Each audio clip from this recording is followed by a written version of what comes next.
Hamas Israel మధ్య యుద్ధం ప్రారంభమై 20 రోజులు దాటిపోయింది. అది ఎప్పుడు ముగుస్తుందో తెలియదు. యుద్ధం కారణంగా ప్రపంచవ్యాప్తంగా చమురు ధరలు పెరుగుతాయని, ఆర్థిక వ్యవస్థలపై ప్రభావం ఉంటుందని ఆరంభంలో ఒకటే అంచనాలు. అయితే అవేవీ నిజం కాలేదు. అయితే ఇప్పుడు ఇజ్రాయెల్ దాడులు తీవ్రతను పెంచింది. భూతల దాడులకు దిగుతోంది. ఈ పరిస్థితుల్లో హమాస్కు మద్దతుగా లెబనాన్కు చెందిన హెజ్బుల్లా సహా ఇరాన్ కూడా రంగంలోకి దిగవచ్చని, తద్వారా యుద్ధం మరింత భీకరం కావచ్చన్న ఊహాగానాలు. మరి అదే జరిగితే ప్రపంచవ్యాప్తంగా చమురు ధరలు పెరుగుతాయా? అందుకు ఏ మేరకు ఆస్కారం ఉంది? ఒకవేళ అదే జరిగితే భారత్పై ఏ మేరకు ప్రభావం పడే అవకాశం ఉంది?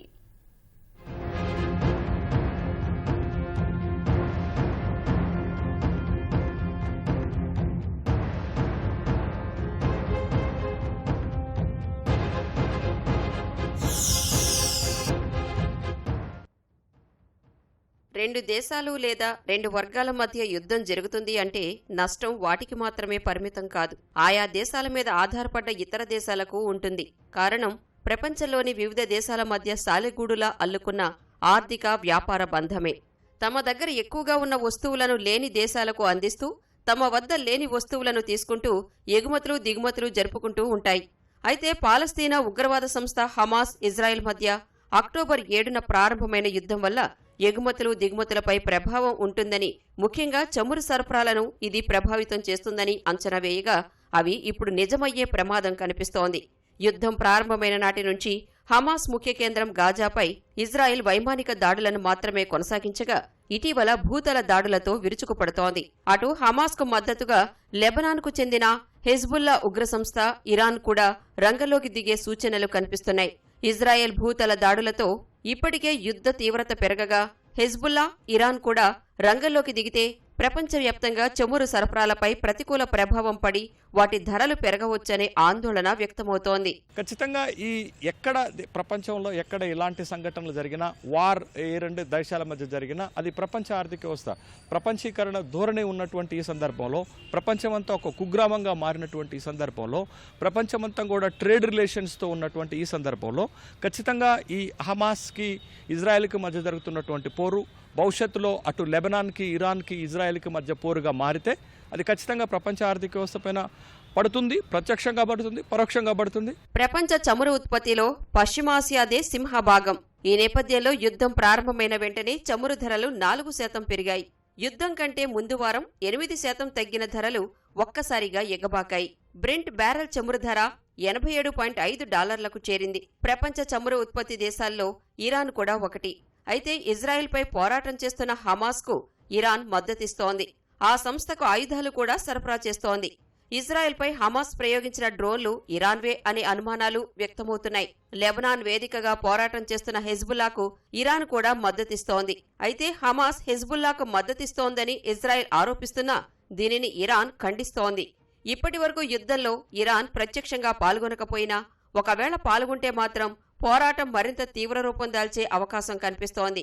అప్పుడు ఇరాన్ నుంచి ప్రపంచ దేశాలకు చమురు సరఫరాలపై ప్రభావం పడి అది ధరల పెరుగుదలకు దారితీసే అవకాశముంది.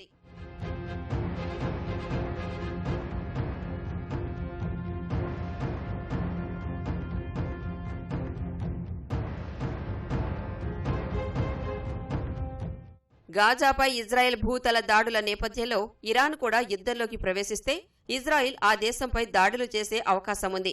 చమురు సరఫరాకు కీలకంగా ఉన్న హర్ముజ్ జలసంధిలో ఉద్రిక్తతలు తలెత్తుతాయి.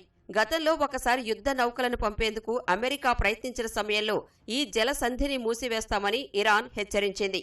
ఒకవేళ ఇజ్రాయెల్ తమ దేశంపై దాడి చేస్తే ఇరాన్ దాన్ని మూసివేసే ప్రమాదం ఉంది. అప్పుడు ప్రపంచ చమురు రవాణాపై ప్రతికూల ప్రభావం ఉండే అవకాశం కనిపిస్తోంది.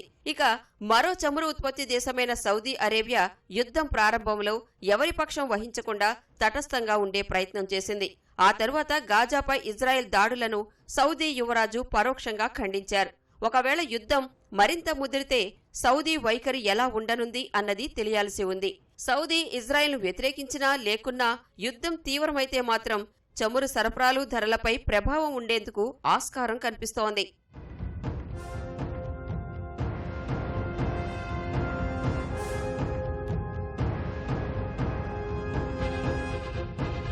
అరబ్ దేశాల్లో ఖతార్, కువైట్, సిరియా, లెబనాన్లు హమాస్ను సమర్థిస్తున్నాయి.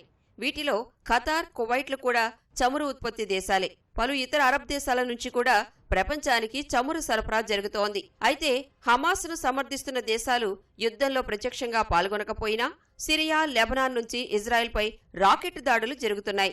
మరి హమాస్కు పశ్చిమాసియాలోని అన్ని అరబ్ దేశాల నుంచి మద్దతు లభిస్తుందా అంటే చెప్పలేని పరిస్థితి నెలకొంది.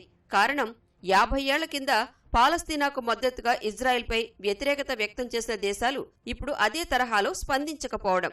ప్రపంచ భౌగోళిక రాజకీయాల సమీకరణాల్లో సౌదీ, యుఏఈ లాంటి దేశాలు స్వావలంబన దిశగా సాగుతూ ఇజ్రాయెల్, అమెరికాతో సత్సంబంధాలు పెంచుకోవాలని భావిస్తున్నాయి.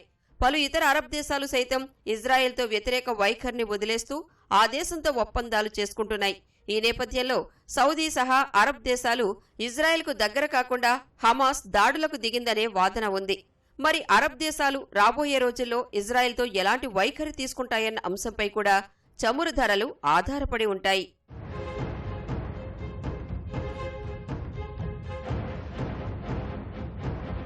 చమురు బ్యారెల్ ధరలు $90 నుంచి $100 ఉండగా యుద్ధం మరింత తీవ్రమైతే $120లకు చేరవచ్చని విశ్లేషకుల అంచనా. ఇరాన్ చమురు మార్కెట్కు సరఫరా కాకుంటే ధరల పెరుగుదలకు ఆస్కారం ఉందని, అయితే ప్రస్తుతం ఆ పరిస్థితులు లేనందున స్వల్పకాలానికి చమురు ధరల్లో ఊగిసలాటలు భారీగా ఉండకపోవచ్చని అమెరికా బ్రోకరేజ్ సంస్థ యుఎస్బి అంచనా వేస్తోంది. ఇక ప్రపంచ బ్యాంక్ అంచనాల ప్రకారం యుద్ధంలో యథాతథ స్థితి కొనసాగితే బ్యారెల్ చమురు ధరలు వచ్చే ఏడాది వరకు $81 ఉండవచ్చు. మధ్యస్థాయి అనిశ్చితి ఏర్పడితే అంతర్జాతీయంగా చమురు సరఫరా రోజుకు 3 నుంచి 5 మిలియన్ బ్యారెళ్లు తగ్గి ధరలు 35% పెరుగుతాయి. భారీ స్థాయి అనిశ్చిత పరిస్థితులు ఏర్పడితే చమురు ధరలు 56 నుంచి 75% పెరిగి బ్యారెల్ చమురు ధరలు $140 నుంచి $175 వరకు చేరవచ్చని ప్రపంచ బ్యాంక్ అంచనా. ఇదే జరిగితే ఇప్పటికే మాంద్యంతో సతమతమవుతున్న ప్రపంచ దేశాల ఆర్థిక వ్యవస్థల మీద మరింత తీవ్ర ప్రతికూల ప్రభావం పడే అవకాశముంది.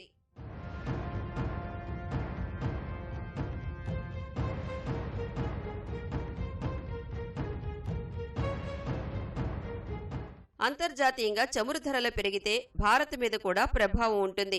చమురు అవసరాలకు 85% దిగుమతులపైనే ఆధారపడుతున్న నేపథ్యంలో అంతర్జాతీయ ధరల ప్రభావంతో ఇక్కడ ధరలు పెరిగే అవకాశం ఉంది. చమురు ధరలు బ్యారెల్కు $10 పెరిగే కొద్దీ దేశ కరెంటు ఖాతా లోటు 0.5% పెరుగుతుంది. ఇది రూపాయి స్థిరత్వాన్ని దెబ్బతీసి ద్రవ్యోల్బణాన్ని ఊగిసలాటకు గురిచేసే అవకాశముంది. చమురు ధరలు పెరిగితే రవాణా సహా అన్ని రంగాలు ప్రభావితమవుతాయి కాబట్టి సామాన్యులపై ధరల భారం పడుతుంది. ఇది మొత్తం ఆర్థిక వ్యవస్థపైనే ప్రభావం చూపిస్తుంది. భారతదేశము ఒక ఇరాన్ తోటి కొంత మేరకు చమురును దిగుమతి చేసుకుంటుంది. భారతదేశం ముఖ్యంగా పెద్ద ఎత్తున రష్యా నుండి, తర్వాత ఇరాక్ నుండి, మూడోది సౌదీ అరేబియా నుండి మనం పెద్ద ఎత్తున దిగుమతి చేసుకుంటాం. ఇరాన్ నుండి కూడా దిగుమతి చేసుకుంటాం, కానీ కొద్ది మొత్తంలోనే దిగుమతి చేసుకుంటాం. లెబనాన్ నుండి కూడా కొద్ది మొత్తంలో దిగుమతి చేసుకుంటాం. కానీ భారతదేశం మీద ప్రభావం కంటే కూడా చైనా పైన ఎక్కువ ప్రభావం చూపించేటటువంటి అవకాశం ఉంది ఈ పరిణామాలు. ఎందుకు అనంటే చైనా పెద్ద మొత్తంలో ఇరాక్ నుండి దిగుమతి చేసుకుంటుంది, చమురుని, క్రూడ్ ఆయిల్ని దిగుమతి చేసుకుంటుంది. కాబట్టి చైనా మీద ఎక్కువ ప్రభావం పడేటటువంటి అవకాశం ఉంది. భారతదేశం పైన తక్కువ మొత్తంలోనే ప్రభావం చూపించేటటువంటి అవకాశం ఉన్నది. కానీ దాని తీవ్రత అనేది అటు రష్యా, ఉక్రెయిన్ మధ్య జరిగినటువంటి దాడుల కంటే ఈ రెండింటి మధ్య జరుగుతున్నటువంటి దాడి కాస్త తక్కువ ప్రభావాన్నే భారతదేశం పైన చూపించేటటువంటి అవకాశం ఉంది. దానికి ప్రధానమైనటువంటి కారణం ఏంటి అంటే భారతదేశము క్రూడ్కి, ముడి చమురు దిగుమతికి పెద్దగా ఎటు లెబనాన్ పైన కానీ, ఇరాన్ పైన కానీ ఆధారపడి లేకపోవటమే భారతదేశానికి కొంత కలిసి వస్తున్నటువంటి అంశం. భారత్ సహా ప్రపంచవ్యాప్తంగా చమురు ధరలు పెరుగుతాయా లేదా అన్న దానిపై ప్రస్తుతం వెలువడుతున్నవి అంచనాలు, ఊహాగానాలు మాత్రమే. ఇజ్రాయెల్ హమాస్ యుద్ధం తీవ్రత, అరబ్ దేశాల వైఖరిపైనే ధరలు ఆధారపడి ఉంటాయి. ధరలు ప్రస్తుతం స్థిరంగానే ఉన్నా యుద్ధం తీవ్ర రూపం దాల్చవద్దని, చమురు ధరలు పెరగవద్దని, ప్రపంచ ఆర్థిక వ్యవస్థ పచ్చగా ఉండాలని అందరి ఆకాంక్ష. ఇది సంగతి. మరిన్ని విభిన్న అంశాలతో మళ్ళీ కలుద్దాం. నమస్కారం.